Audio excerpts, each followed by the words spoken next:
bahan baku kosmetik itu dapat dari mana? Dari online. Itu belinya di toko kosmetik kios kecil. Iya, bisa menyebabkan kerusakan ginjal, jantung, saraf. Pengawasan yang berikutnya yang paling penting yaitu pengawasan dari masyarakat langsung. Otoritas untuk bertindak adanya di Badan POM.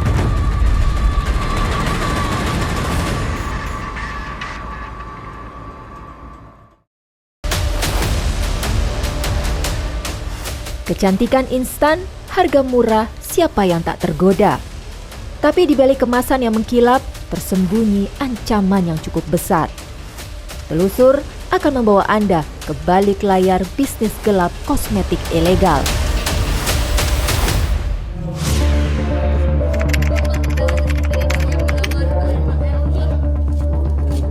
Tangerang Selatan, 20 Maret 2025. Sebuah rumah produksi kosmetik ilegal digerebek Badan Pengawas Obat dan Makanan. Di balik pintu ini, ribuan produk skincare tanpa izin edar diproduksi setiap harinya. Produk jadi krim malam dan body lotion sekitar 5.000 pieces. Base cream, bahan kemasan, dan stiker etiket.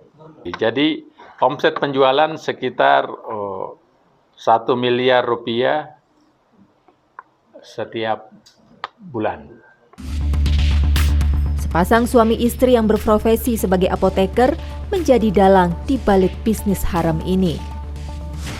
Modusnya menggunakan bahan tanpa standar, mencampurkannya sendiri, lalu memasarkan secara daring tanpa izin. Ini bukan kasus pertama. Februari lalu, BPOM juga mengungkap lebih dari 91 merek kosmetik ilegal dengan 4.334 item kosmetik. Nilainya sungguh fantastis, 31,7 miliar. Badan POM menemukan pelanggaran dan dugaan kejahatan produksi dan distribusi kosmetik ilegal berjumlah sebanyak 91 merek dengan nilai keekonomian temuan sebesar lebih dari 31,7 miliar. Produk-produk ini tersebar di Jakarta, Bogor, Yogyakarta, Palembang, dan Makassar. Satuan Reserse Kriminal Polres Metro Jakarta Selatan juga mengungkap pabrik skincare abal-abal di wilayah Pangasinan, Bekasi, Jawa Barat. Modusnya, produk tanpa izin edar dikemas ulang dan dijual dengan merek palsu. Dalam penggerebekan, polisi turut menyita bahan pembuat dan ratusan pot atau tempat penyimpanan skincare. Jadi berawal dari adanya laporan masyarakat yang mana masyarakat tersebut membeli skincare kosmetik di akun Tokopedia, mereknya Krem HN Official. Jadi pada saat membeli, pelapor tersebut melihat kalau krim tersebut tidak dilengkapi betul izin edar, BPOM, dan lain-lain. Kita cek data-data toko online yang dilaporkan oleh pelapor. Kita dapatkan data terkait toko tersebut melalui jasa pengiriman. Kita dapatkan informasi bahwa toko tersebut berada di wilayah hukum atau di daerah Bekasi. Polisi menangkap 2 pelaku yang sedang mengemas skincare. Pada saat dilakukan penggerebekan atau penangkapan waktu itu oleh anggota unit Krimsus Satreskrim Polres Metro Jakarta Selatan, didapat bahwa terdapat 2 orang pelaku tersangka sedang melakukan kegiatan repacking kosmetik yang dari bahan baku dimasukkan ke tempat-tempat pot-pot gitu, pot-pot untuk diedarkan. Bisnis ini bukan main-main. Keuntungan yang didapat puluhan hingga ratusan juta rupiah setiap bulannya. Dosisnya kalau itu tadi rincian kita 100%, dipotong bahan, dipotong PPN. Di angka 25 sampai 30 jutaan.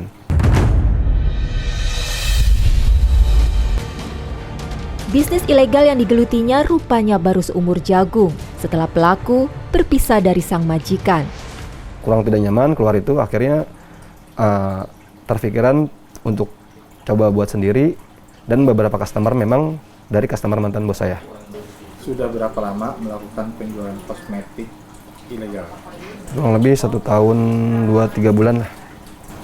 Jadi belajar buat kosmetik ini dari mana awalnya?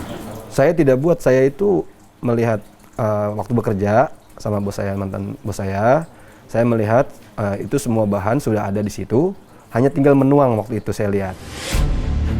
Yang mengejutkan, bahan baku kosmetik ini bisa didapat dengan mudah di toko online. Artinya, siapa saja bisa membuat skincare tanpa standar keamanan dan menjualnya ke ribuan orang. Terus bahan baku kosmetik itu dapat dari mana? Kalau sebagian dari online awalnya, ada sebagian dari supplier mantan bos saya. Online maksudnya Beli di online, beli di online, di toko online juga, beli di toko online.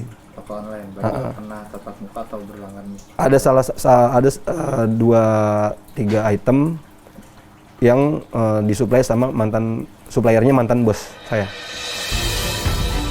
Keuntungan besar bagi pelaku, tapi kerugian tak terbayangkan bagi korban. Wajah rusak, kesehatan terganggu, bahkan ada yang harus menjalani perawatan jangka panjang.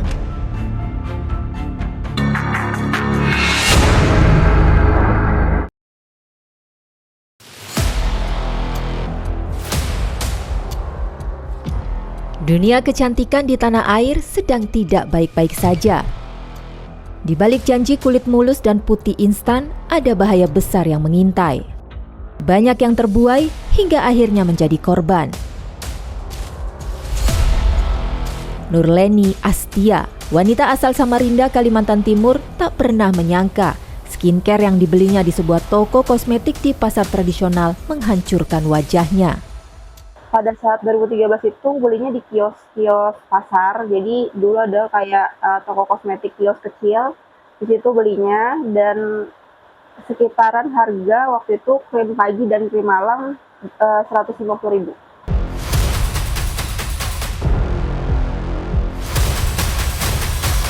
Jadi awal 2013 waktu itu pertama kali tahu skincare itu sebenarnya dari keluarga sama teman-teman. Awal mulainya itu direkomendasiin sama teman karena ngeliat muka itu tuh warnanya nggak rata. Jadi akhirnya dari mereka tuh kasih rekomendasi satu produk. Putih instan, hasil luar biasa. Siapa yang tak tergoda? Leni pun terus menggunakannya tanpa rasa curiga sedikit pun hingga akhirnya petaka itu datang. Pada saat pemakaian itu dalam waktu seminggu kulitnya tuh jadinya putih, terus warna kulitnya rata, dan itu tuh memang instan banget waktu itu. Tapi setelah pemakaian 2 tahun, mulailah muncul di tahun 2015 akhir itu ada flek hitam sama kayak hitam-hitam di bagian kulit gitu. Jadi setelah itu masih sempat pakai di tahun 2016 awal. Jadi pas 2016 awal tuh masih pakai produk itu karena mikirnya bakal masih bekerja produknya, tapi ternyata setelah 2016 flek hitamnya tuh malah makin kelihatan. Jadi kayak di bagian tulang hidung, di bagian pipi sini tuh makin hitam gitu. Akhirnya memutuskan untuk berhenti pada saat itu. Lalu, apa yang dirasakan Leni saat warna kulitnya menghitam usai menggunakan skincare abal-abal tersebut? Awal-awal kerusakannya itu lebih ke munculnya flek hitam itu sendiri, terus nggak ada rasa panas atau gatal. Jadi tiba-tiba langsung muncul kehitaman di area wajah. Sesal kemudian tak berguna. Wajah Leni rusak akibat skincare abal-abal. Terlebih saat ia tahu jika skincare yang digunakannya mengandung bahan yang sangat berbahaya, merkuri. Sebenarnya waktu pada saat pemunculan itu nggak sama sekali melakukan apa-apa, jadi ngebiarkan sampai di tahun 2019 sampai akhirnya di tahun 2022 itu baru menanyakan ke spesialis kulit waktu itu, karena kan dari dokter juga pasti menanyakan riwayat apa aja yang pernah digunakan oleh kulit gitu. Sampai aku bercerita tentang produk tersebut, akhirnya produk itu dinyatakan kalau katanya ada bahan berbahaya seperti merkuri.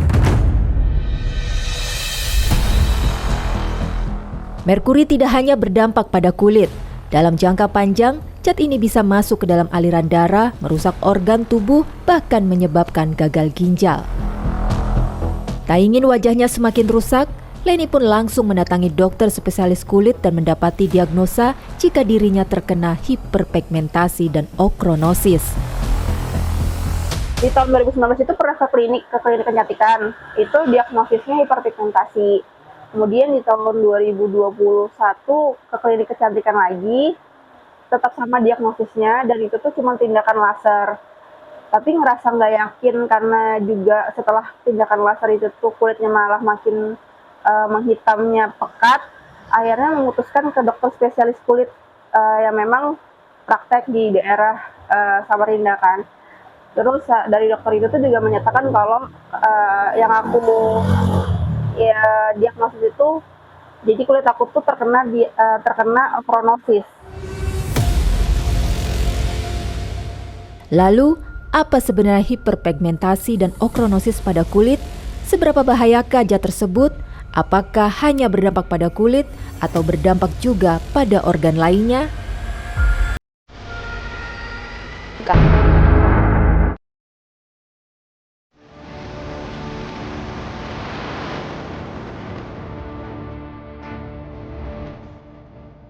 Peredaran kosmetik dan skincare ilegal di negeri ini bukan lagi sekedar fenomena. Ia telah menjamur, menyusup ke berbagai lapisan masyarakat dan menjadi ancaman tersembunyi yang tak bisa dipandang sebelah mata. Bahayanya tak hanya merusak kulit, tetapi juga berisiko mengganggu kesehatan tubuh secara keseluruhan. Apalagi produk-produk ini tanpa izin edar dari lembaga resmi seperti Badan POM. Siapa yang bisa menjamin keamanannya? Untuk menggali lebih dalam, tim telusur menemui Profesor Dr. Lili Legiawati, pakar dermatologi dan venerologi dari Universitas Indonesia di Pusat Layanan Terpadu Estetik Center Rumah Sakit Cipto Mangunkusumo, Jakarta. Karena dia tidak mempunyai izin edar, jadi kemungkinan besar kosmetika itu bisa saja mengandung bahan-bahan yang berbahaya. Artinya berbahaya untuk kesehatan, ya, baik untuk kesehatan kulit maupun kesehatan tubuh secara menyeluruh. Karena ternyata apa yang kita oleskan, ya, di kulit kita itu bisa berdampak tidak hanya ke kulit, ya, tetapi juga bisa menyebabkan efek samping yang serius. Namun, bahaya yang ditimbulkan tak hanya sebatas iritasi kulit. Kandungan berbahaya dalam kosmetik ilegal seperti merkuri bisa berdampak jauh lebih buruk. Merkuri adalah racun bagi tubuh yang dalam jangka panjang dapat menyebabkan gangguan kesehatan serius. Yang paling banyak ditemukan untuk bahan-bahan yang berbahaya adalah salah satunya adalah merkuri. Ya, kita ketahui bahwa merkuri itu banyak dipakai, ya, untuk mencerahkan wajah. Ya, orang bilang untuk memutihkan, ya. Karena orang Asia tuh identiknya pingin cantik, ya, wanita Asia tuh yang cantik adalah yang kulitnya putih, jadi rata-rata ingin kulitnya lebih putih. Nah, merkuri ini banyak dikandung di dalam kosmetika yang ilegal. Ya, kita ketahui bahwa efek samping merkuri ini bisa tadi, ya, ke kulitnya sendiri juga bisa menyebabkan reaksi iritasi. Ya, tetapi kalau digunakan jangka panjang, ya, ini juga bisa berakibat fatal, ya, untuk kesehatan tubuh secara menyeluruh. Ya, bisa menyebabkan efek samping ke seluruh organ, ya, karena ini bisa diserap. Ya, iya, bisa menyebabkan kerusakan ginjal, kerusakan jantung, ya, juga bahkan bisa menyebabkan kerusakan di saraf. Untuk jangka panjang juga hati-hati risiko terjadinya efek karsinogenesis. Tak hanya merkuri, ada zat lain yang sama berbahayanya seperti hidrokinon, asam retinoat, dan kortikosteroid. Hidrokinon ini aja juga bahan pemutih yang menjadi gold standar untuk mencerahkan wajah, ya, tetapi kalau bahan ini dikandung di dalam obat, digunakan di bawah pengawasan dokter, menjadi aman, ya. Nah, hidrokinon ini banyak ditemukan juga di dalam kosmetika ilegal. Ya. Kita ketahui bahwa efek sampingnya bisa menyebabkan iritasi di kulit, ya, terutama pada orang-orang yang kulitnya sensitif. Dan hati-hati, hidrokinon ini kalau digunakan dalam jangka panjang, ya, jangka panjang pada orang tipe kulit Asia ini yang banyak pigmentnya kayak kita, itu bisa menyebabkan efek samping yang disebut okronosis. Jadi okronosis itu apa? Jadi kulitnya itu timbul bintik-bintik yang warnanya hitaman sampai keabu-abuan, yang lebih sulit justru diobati daripada obat untuk mengobati fleknya sendiri. Biasanya orang menggunakan hidrokinon itu kalau dokter kulit ya, itu karena ada flek di wajahnya. Nah, hidrokinon ini adalah salah satu pilihan untuk menghilangkan tadi ya flek di wajah. Ya. Tapi kalau digunakan jangka panjang malah bikin kehitaman ya, keabu-abuan di kulit yang tadi yang disebut okronosis yang lebih sulit diobatinya dibandingkan flek itu sendiri. Jadi asam retinoat ini efek sampingnya adalah bisa menyebabkan reaksi iritasi ya. Jadi kulitnya merah, gatal ya, kalau yang sensitif sekali bahkan bisa perih ya, yang tidak bisa ditolerir oleh pasien. Dan harus hati-hati menggunakan asam retinoat ya. Kalau orang dikandungi kosmetik, orang nggak tahu cara pakai yang benar ya. Dia pakai siang hari tanpa perlindungan sunscreen yang adekuat, akhirnya timbul reaksi iritasi ya, yang nanti bekasnya bisa menyebabkan hiperpigmentasi, jadi hitam kulitnya. Lalu, bagaimana cara masyarakat melindungi dari bahaya kosmetik ilegal? Kepala Badan POM Taruna Ikrar mengingatkan pentingnya kehati-hatian dalam memilih produk. Pertama, lihat kemasannya, kan setiap kosmetik masing-masing ada. Yang pertama kemasannya, ada bentuk kemasan masing-masing kan. Untuk memastikan itu legal atau tidak, pastikan ada klik. Pastikan kemasannya sesuai dengan aturan, pastikan ada labelnya di situ ditulis, dan pastikan juga ada izin edar, dan pastikan juga bahwa ada daftar tanggal kadaluarsanya. Nah, kalau keempat ini sudah ada, disitulah kita indikatornya dia legal atau tidak.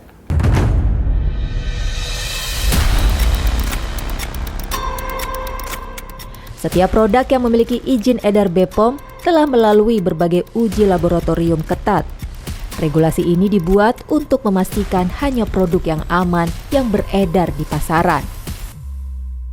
Untuk mendapatkan nomor izin edar atau registrasi di Badan POM, tidak serta-merta langsung dapat. Dia harus dievaluasi kan? Dievaluasi apa isinya, bahannya, dan sebagainya. Jangan sampai dia mengandung bahan-bahan yang berbahaya bagi kulit. Iya kan? Nah, dia tidak boleh masukkan. Kalau dia masukkan pasti tidak akan dapat nomor izin edar. Jadi caranya untuk memastikan yang legal atau tidak, pastikan klik. Lebih jauh, BPOM juga menegaskan pentingnya peran masyarakat dalam mengawasi peredaran produk ilegal. Pada saat dia pre dan post market, maka Badan POM kan turun mengawasin. Tapi pengawasan yang berikutnya yang paling penting yaitu pengawasan dari masyarakat langsung. Jadi masyarakat punya hak untuk mengawasi, apalagi kalau merasa dirugikan. Dia berhak melapor, tetapi otoritas untuk bertindak adanya di Badan POM. Dan Badan POM juga punya keterbatasan untuk melakukan penangkapan, otoritasnya di polisi. Makanya kita kerjasama. Kesadaran masyarakat terhadap kosmetik ilegal masih menjadi tantangan besar. Meski regulasi ketat, produk-produk berbahaya ini tetap beredar luas. Oleh karena itu, jangan tertipu janji kecantikan instan.